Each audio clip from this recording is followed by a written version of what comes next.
Can you buy a piece of property, park your RV on it, hook up your utilities, and actually live there full time?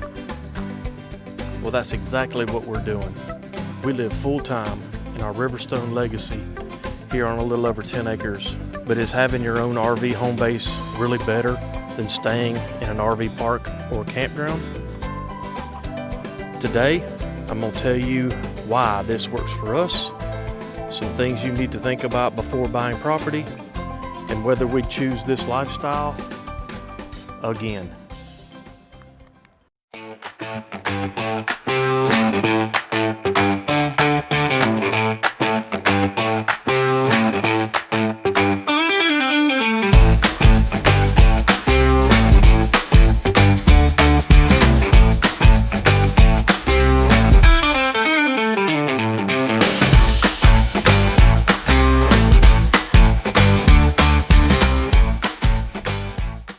Hello everybody, and welcome back to AvenuesNLife. If you're new here, I'm Scott, and me and my wife Kay live full-time in our Riverstone Legacy 42 FSKG. Now, our version of full-time RV living may look different than what you may see on YouTube. Kay is retired, but unfortunately I haven't quite made it there yet. I'm still working full-time. So we're not traveling 365 days a year. We travel when we can, and then when we get finished, we come right back here to our home base. In my last video, I showed you around our 10-acre RV home base and talked about why we bought the property. That video got a lot of attention, so I figured we'd take the conversation a little further. Can you actually live full-time in your RV on your property? So here's a couple of things you need to know. So the first thing I'm going to touch on, and I'm going to touch on it lightly, is you need to find a piece of property that is in a rural area, farmland area, and that is unrestricted. Okay, so let's say you found your property. You could determine that you can live in your RV on the property. Now what? So the what is, you got to start thinking about utilities, and what that meant for us was power, water, and septic. And I tell you right now, this is something that you want to think about before even bringing your RV out on your property to park. And the things you need to think about is where your power is coming from, where your water is coming from, and where the septic tank is going to go. And when you're thinking about that, you need to think about how long of a run those utilities are going to have to take. So those decisions there can affect the cost of you setting everything up. And just remember, you're not setting up just an RV place, you're basically setting up a campground.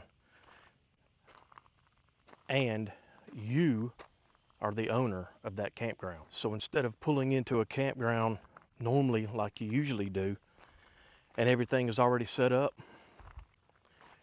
you are now the one that has to set everything up. So let's tackle them one at a time. So first of all, I knew we needed to have water on the property. So I contacted a local drilling company and had them out here. And then he basically gave us a cost breakdown of how much it would cost per foot. So they give you, I'm guessing here, they give you 100 foot, and anything below 100 foot, then I think it's $12 a foot after that. So ours was roughly 268 feet deep. Rough guesstimate, I think we paid right at about $12,000 for our well. The septic tank, you have to get with your local health department, and they will come out. They will ask you a few questions, and then they will let you know where the best place for your septic tank would go. Now you have to have a perk test to make sure that you're going to have adequate draining and determine your bleeder lines, how far they go, and the spacing on them. The power, you get with your electrical company, they will come out, they'll ask you what you're planning on doing, and they will decide the best place for either a pole or to go underground. So with ours, it was kind of hit and miss, really. I knew I eventually wanted to put some type of power in my shed. So if you can see behind there, that is the main transfer line. And then I installed this pole here, and all they did was did a short run of power, and then we were set up. Now there was talks with the power company about getting another pole and setting it up over there on the other corner. However, with me pulling the camper in and out, I didn't want the power line to be drooping or whatever, and a potential problem with grabbing the wire. So you have to think about that stuff when planning and setting up your little bit of paradise that you're trying to create. Here's another thing that can be easily overlooked. If you've got a smaller travel trailer, you might have plenty of options. But when you're pulling a fifth wheel the size of ours, you need room. You want to look at the entrance to the property, look at the width of the driveway, look at trees, ditches, power lines, gates, and turning radius. And don't just think about getting the RV in, you've got to get it back out. One of the things we've worked on here at the home base is making our driveway entrance work better for our setup. Now that might not be the exciting part of buying property, but the first time you pull up to your property with your big rig, you're going to appreciate that you spent a lot of time with the entrance. So in my previous video, I talked about cleared this whole area out with pine trees. I'll throw some pictures on the screen here and show you exactly what it looked like, and some progress we made on our property once we got here.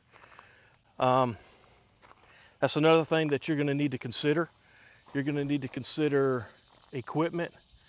You're going to hire a contractor to come in and clear your property. Do you have family, friends that you can call up on and have them come and help? Are you going to do it yourself? Do you have the equipment and the ability to do it? Now someone might ask, why go through all this? Why not just get a long-term site at a campground somewhere? And there's absolutely nothing wrong with that. For some people, that might actually be the better option. But we wanted something different. We wanted our own space. We wanted more privacy. We wanted room to build outdoor living area. We wanted room for our vehicles and our equipment. I especially wanted room where I could get out on my Kubota and play. I mean work. It's all work. But seriously, one of my favorite things about having this piece of property right here is that when we go travel, when we go to rallies, when we go to campgrounds, we actually have somewhere to come back to that's ours. And when the adventure is over, we come back home. Now, I don't want to make it sound like owning your own RV home base is perfect, because it's not. When you're in an RV park, somebody else maintains most of the property. Here, I do it. So if the grass needs cutting, I do it. If the gravel needs maintaining, I do it. If there's any type of damage on the property, a tree falls down, power goes out, water line ruptures, I do it. So 10 acres can keep you busy, but we chose that lifestyle. We enjoy improving the property, and we love making it more and more ours. Here's something else I've thought about. If you're living in an RV on your own property, are you really a full-time living RVer? So my answer is simple. We live in our RV 24/7. So the answer is yes. Full-time RV living doesn't mean you travel 365 days a year or move every week. There's no single correct way to do this type of lifestyle. But for us, this is what works during our current stage of our life. Like I mentioned before, Kay's retired, I'm still working, but we travel when we can. And we're continuing to plan for the day when I can finally join her and we can hook up and go travel and visit this great country of ours. So knowing what we know now, would we do it all over again? Would we buy property and create an RV living space? Absolutely, we'd do it again. We have our own property here. We have our privacy. We have a place to come back to after traveling. We can continue improving it and enjoying it, but our house has wheels. So whenever we're ready, we hook up and we just go. If you're going to live full-time in your RV, which would you choose?